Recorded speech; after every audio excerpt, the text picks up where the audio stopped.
कक्षा 8वीं विषय हिंदी। आज हम पढ़ेंगे पाठ 17 रहीम विलास। इसका पहला पद्य। जो रहीम गति दीपक की कुल कपूत गति सोए, बारे उजियारे करे बढ़े अंधेरो होए। तो अपने को इसको लिखना कैसा है, पहला लिखिए जो रहीम गति डैश डैश बढ़े अंधेरो होए। तो इसका संदर्भ प्रस्तुत पद्यांश हमारे पाठ्य पुस्तक सुगम भारती के रहीम विलास पाठ से लिया गया है। इसके कवि रहीम है। प्रसंग, यहाँ पर कवि ने कुपुत्र की स्थिति का वर्णन किया है। अर्थ, कवि रहीम कहते हैं कुल में कपूत की स्थिति दीपक के समान होती है। जैसे दीपक जलते हुए चारों ओर प्रकाश फैलाया है, किंतु बुझ जाने पर सभी ओर अंधकार कर देता है, उसी प्रकार कुपुत्र जब छोटा होता है तो उसका लड़कपन सभी को प्रसन्न करता है, किंतु जब बड़ा हो जाता है तो उसके कुकर्मों से कुल का पतन होता है। दूसरा, अमृत ऐसे वचन में रहीमन रिस की घास, जैसे मिस्री में मिली नीरस बांस की फांस। इसका संदर्भ पूर्व की तरह जिस प्रकार अपन ने पहले में लिखे वही उसी को लिखना है। प्रसंग, इस दोहे में मीठी वाणी के मध्य क्रोध को उजागर किया है कवि ने। अर्थ, कवि रहीम जी कहते हैं कि यदि व्यक्ति के मन में क्रोध होता है तो उसकी अमृत के समान मीठी वाणी में भी क्रोध की चुभन उसी तरह विद्यमान रहती है, जैसे मीठी मिश्री में नीरस बांस की फांस मिली होती है। भाव यह है कि मधुर वचनों में क्रोध व्यक्त हो। तीसरा,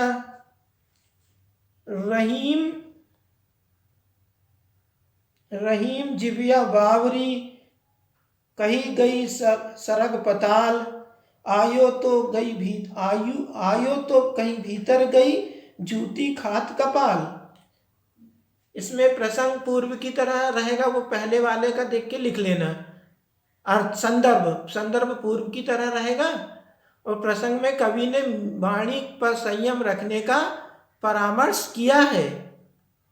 कवि ने वाणी पर संयम रखने का क्या कहा है, परामर्श किया, बताया है कि अपनी को वाणी किस प्रकार रहना चाहिए, कैसा बोलना चाहिए। व्याख्या या अर्थ, कवि कहते हैं कि जीभ तो पागल है, बिना सोचे समझे अर्गल बातें कह देती है। जैसे जो मुंह में आया जैसा भी बोल दिए, गाली झगड़ा लड़ाई जो भी करे और फिर मुंह के अंदर चली जाती है जीभ बोल के, किंतु उन उल्टी सीधी बातों के कारण दूसरों के जूते खोपड़ी पर पड़ते हैं या फिर लड़ाई झगड़े होते हैं। इसका आशय यह है कि वाणी पर नियंत्रण रखकर बातें करनी चाहिए। जो भी बातें अपने को करना है खुद सोच समझ के बोलना चाहिए।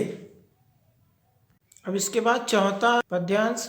समय लाभ सम लाभ नहीं, समय चूक सम चूक, चतुरन चित रहीमन लगी, समय चूक की हूक।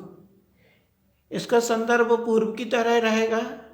प्रसंग में यहाँ पर अवसर का लाभ उठाने पर बल दिया गया है, यानी कि हमें समय का लाभ लेना चाहिए। जब जो समय मिले उसका लाभ उठा लेना चाहिए, समय को गंवाना नहीं चाहिए। अर्थ, उचित अवसर का लाभ उठाने के समान कोई हितकारी कार्य नहीं है। उचित अवसर गंवा देने के समान कोई गलती नहीं है। ज्ञानियों के हृदय में उचित अवसर को गंवा देने की कसक सालती रहती है।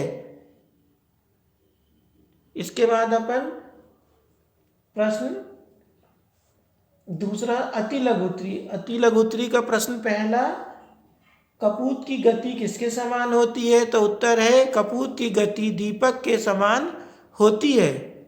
दूसरा, रहीम के अनुसार कब कौन से वृक्ष दिखाई नहीं देते? जिनकी छाया गहरी और घनी होती है वैसे वृक्ष अब दिखाई नहीं देते। तीसरा, रहीम ने सबसे बड़ा लाभ किसे माना है? तो जीवन में समय का बहुत महत्व है, समय का लाभ सबसे बड़ा लाभ रहीम ने बताया है। प्रश्न चौथा, दीन बंधु के समान कौन हो जाता है? जो उदार हृदय वाले व्यक्ति दीनहीनों का ख्याल करते हैं, उनकी सहायता करते हैं, वे दीन बंधु भगवान के सम्मान के पात्र हो जाते हैं। अब इसमें वस्तुनिष्ठ प्रश्न का पहला सही जोड़ी बनाइए। तो रहीम अब वे बिरछ कहाँ जिनकी छाँ गंभीर, आपू तो कहीं भीतर गई जूती खात कपाल, चतुरंचित रहीमन लगी समय चूक की हूक, विपत्ति कसोटी जे कसे ते ही सांचे मीत।